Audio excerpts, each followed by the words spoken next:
Hi, and welcome to Alaskan in the Philippines. Today I thought I'd compare the food here in Thailand to the Philippines. And obviously, I'm sure you guys have all heard that it's really not big of a comparison at all. The Thai food is just so abundant and so overwhelming, you'll be spoiled for choice. You won't even know. That's what my biggest problem is. I don't know what to order. You'll come up to these stalls and there'll be a bunch of raw seafood there on ice. They take care of all their food here. Everything's always on ice. When I see fish and stuff, it's on ice. And they've you come up and order. A lot of the Thais, they have this cooking pot they'll put on the middle of the table, and it's a dome kind of thing. And I think it's hot water or it's gas flame on it. I can't remember. I had it in Bangkok just once, and I see it here down at this night market. Everybody's doing it. Most of the Thais, when they go out to eat, that's what they get, this pot thing. They set it on the middle of their table, and they'll bring them a bunch of raw veggies and meats and seafoods, and they'll just put them on the side of this dome thing, and they go all the way around, and it cooks, and they just flip them, and they eat right like that. And with rice and veggies, of course, they're cooking and stuff. But it's pretty common here. That's how they eat. And it's kind of a selection that I don't know how to order it or nothing. I'm going to wait for friends and stuff, and we'll try do that. But otherwise, as far as street food stalls, here in Thailand, you'll see the street food vendors. They're selling meats and stuff. They'll have like a meat on a popsicle stick. A lot of it's maybe ground pork. I'm sure most of it is all pork or chicken, most of it. I don't think I've seen much beef. Same with the Philippines. You'll never see beef for street food. It's always all pork. And here, pork, and they just don't eat much beef. But yeah, you get into the Philippines, there's the food stalls there. They're a lot of chicken. You'll see a lot of fried chicken vendors. They'll set up and sell fried chicken, and it's real cheap. It's only like 12 pesos. You can get a piece of chicken for, I don't know, 30 cents, 20 cents sometimes. And it's good chicken, deep fried chicken, usually flour battered. You got to be careful. I always go to right where they're cooking it to make sure I'm seeing it's cooked and it hasn't sat out there all day. And I don't order the street food like that late in the evening, later in the day, because you don't know if it sat all afternoon in the sun. The sun is pretty hot and things spoil real fast. It's kind of something about it. Asia, it's so humid and hot, everything spoils fast. Even you'll get infections real easy and stuff. Like in Alaska, I could throw a moose hind quarter on my floor and leave it sit there for 4 or 5 days and pick it up and butcher it out and eat it. It's just fine. It's just not so here because of the hot temperatures and everything. But anyway, and then you got the Philippines. They'll have street vendors set up, and they have other foods too, like things that they chopped up pork, and they'll chop up liver and stuff and make gravies and stuff to pour over rice, and they'll have street vendors selling that, and people will come up and they'll actually sit down and eat. They're just small restaurants. A lot of them are just tin or bamboo. There's a roof over them so that they can sit in there and eat during the rain. That's a little restaurant over there, and they have them here like that in Thailand too.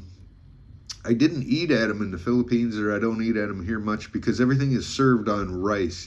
I would stop and buy eggs and stuff. They'd have cooked eggs. My neighbor was cooking eggs, and I just tried to help him out, and I'd go buy couple of cooked eggs every morning. And they had packets of rice wrapped in banana leaf.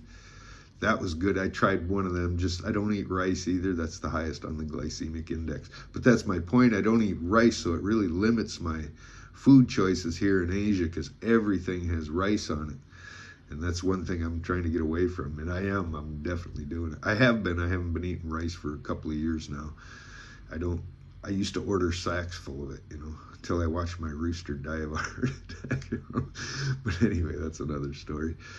But yeah, in the Philippines, there's a lot of fruit stands and veggie stands, small mom and pop, usually just an old woman sitting on the side of the road in a shaded little booth. They build them themselves along the stretch, and a lot of them will sell the same thing, one right after another. They'll sell the same vegetables, and they're all set up right next to each other, which is kind of not a good business move. So I walk up, and I used to buy vegetables quite regular. I'd buy squash, and they had these things. They look like little bundles of celery, complete. It's like a whole celery bundle, but they were some kind of greens. They're real thin, and they're real good. I used to like to buy them, and everything is so cheap, 15, 20 cents or something. Excuse me. Yeah, and so you could buy fruits and veggies there too. You can get a pineapples, and it'd be and then you'd have to walk to the whole other section to find the fruits. The people that were selling veggies were just selling veggies, and then I had to walk down another quarter mile or half mile to get to somebody that was selling fruit. And then you could buy fruit there too, which I was gorging on, which was a bad idea. They have these little bananas in the Philippines. They're small. They're the tiny little bananas. They're not the big Chiquita bananas curved like we normally eat in the U.S. and Canada probably. They come from South America probably. That type of banana is not very popular, although you see them, and here in Thailand I see them more than the Philippines, but in the Philippines all you see is the little tiny bananas, and they're real sweet and they're really good. If I had, and that's what they all eat. They don't bother with the big long, because they're tasteless. I've tried them and they're kind of a bit tasteless. There's actually another kind of banana they use for cooking too. It's a short, fat banana. It's kind of got triangular shape to it a little bit. It's got edges, ridges on it, sort of. And they're grown for cooking mostly. That's another thing you'll see. Fried banana stalls are all around the Philippines. And then they'll usually sell fried bananas and halo. It's a combination of jelly and these jellied cubes. They'll chop up these kind of gummy bear jelly cubes, mix it with coconut milk, some coconuts, and fruit cocktail or different types of fruit they'll chop up and throw in mango and stuff. And it's kind of the staple of the Philippines. It's their staple dessert, kind of like the Alaskans. The Eskimos, they eat a gudok, that's berries and fat and sugar mixed up and fish. That's their go-to dessert. Every holiday they pull that out and they make that. Same with the Philippines, their go-to is that halo.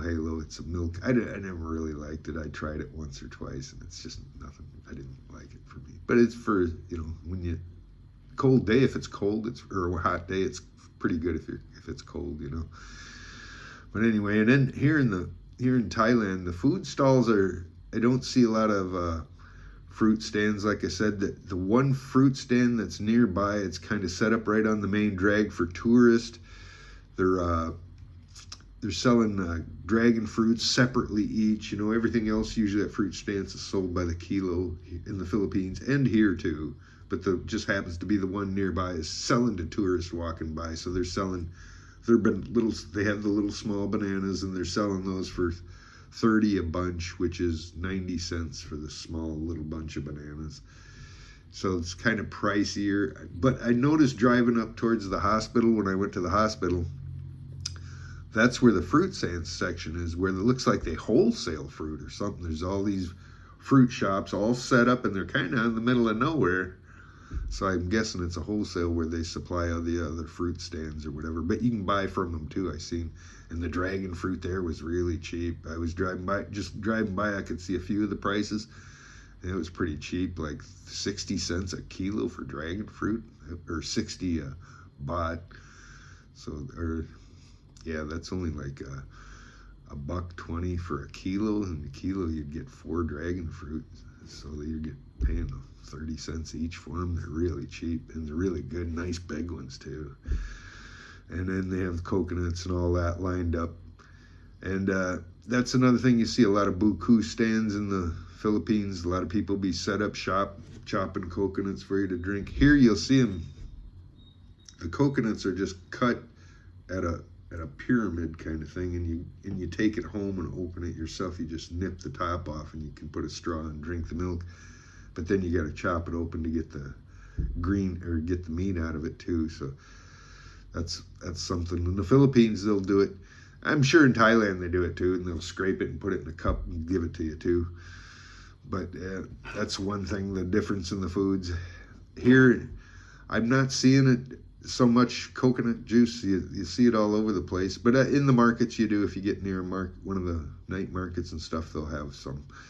But like here, it's not as readily as in the Philippines, where all the mom and pop shops are set up to sell fruit and veggies and buku. You don't see it as readily here. It's more of get into the certain area that has the street food, they'll have the night markets that are just full of street food. And the selection of choices in Thailand will just blow you away. There's just everything you can think of. There's a quarter mile of just different stalls of different foods. They have German sausage, they have Indian food, they have shawarma. I don't even ever eat that. I don't even know what it is. They'll have fish, seafood, and it's just set up all along. And that's, if you get into these night markets, that's one thing they don't have in the Philippines where I was from, and that's kind of I missed, is not having any night market kind of activity. Back in Dumaguete, nothing. There's just the walk in the boulevard, and food choices there was just Ballute and Tempura. That's what they sell on the boulevard, Ballute, and that's the chicken eggs that are half developed, and they'll boil them. And it's very popular. They'll set up, there's 50 tables there with all set up for just people to come eat Ballute and tempura. I don't know why they combination the two, but when the Ballute sellers will also be selling like vegetable tempura and sometimes shrimp or some other, I forget what other kinds of, some like potato stuff, and they'll cook those battered in tempura, and it's pretty good. I eat it. They got all kinds of sauces, hot sauces and everything.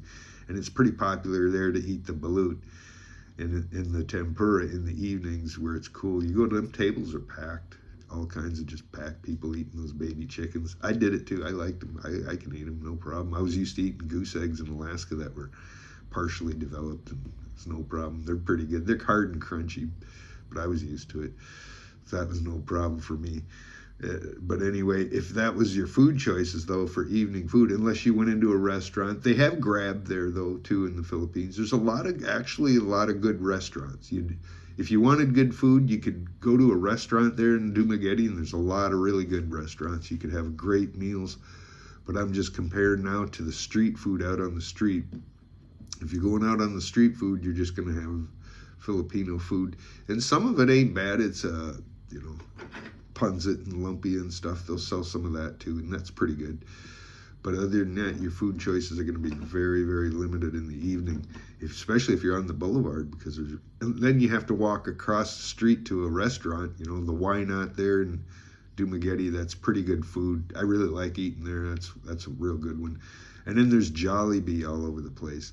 There's not only the fried chicken vendors all over the place in the Philippines, there's also Jollibee all over the place. So it's kind of a fried chicken eating experience if you're there. And if you're not eating much else, you're going to eat a lot of fried chicken and pork. There's a lot of lechon stands in the Philippines. You don't have to walk too far, and you'll find somebody selling lechon, freshly roasted lechon. I'm not seeing that here in Thailand at all. But there's pork ribs and everything else, barbecued.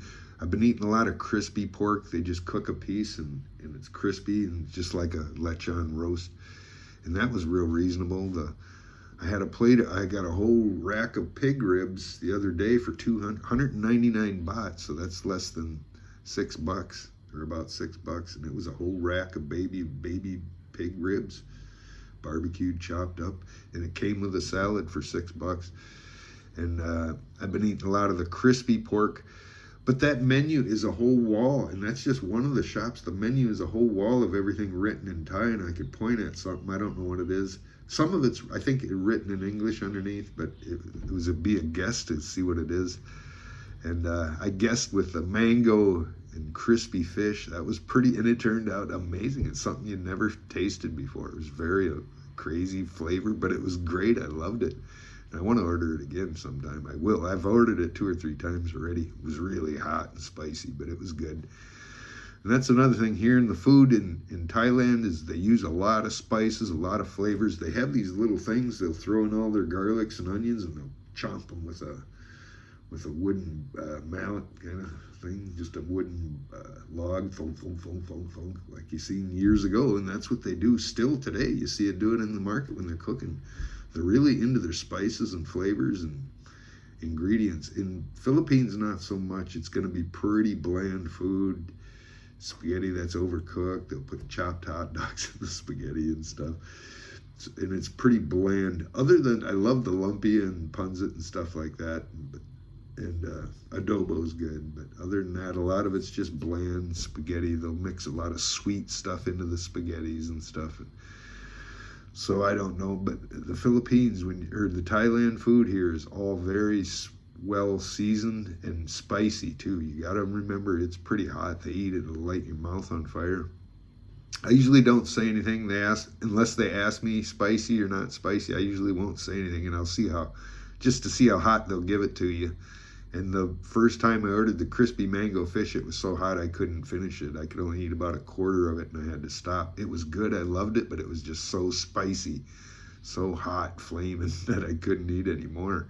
And I ate some more the next day. Actually, the next day I finished it, but I couldn't eat it all at once. It was so spicy. And then the next time I ordered it, he asked me, "You want it spicy?" I said, "Not as spicy." So it wasn't bad at all, and that time I could eat it all. But that's one thing, the food in Thailand here is generally pretty spicy. So if you're going to order something, you might want to say not spicy, because it could light you up. Well, anyway, that's a little bit of comparisons of my food adventures here, both in the Philippines and Thailand, which I haven't scratched the surface here in Thailand yet. There's a lot of great food around. Same thing in the Philippines. There's a lot of great food. If you search it out, you'll get all the restaurants are real good too. You can get the rotisserie chickens and stuff like that for like $3 or $4. Same with here in Thailand. You can get a rotisserie chicken for about $4. And they were good. They're both good. I've tried them both. One in the Robinson's department store in Big Robinson's Mall. And then I've tried them here from the Lotus at the Hue Hin. They were both about the same price. I think $4, 150 baht or something. So maybe, yeah, $4. And they were both delicious chickens. So. But that's just a few food comparisons I'm making from here to the Thailand. Wait till I get into the food comparisons in Alaska someday. I'll do that video. Stay tuned. Well, thanks, and like and share and be subscribed if you learned anything. We'll see you in the next one. Bye.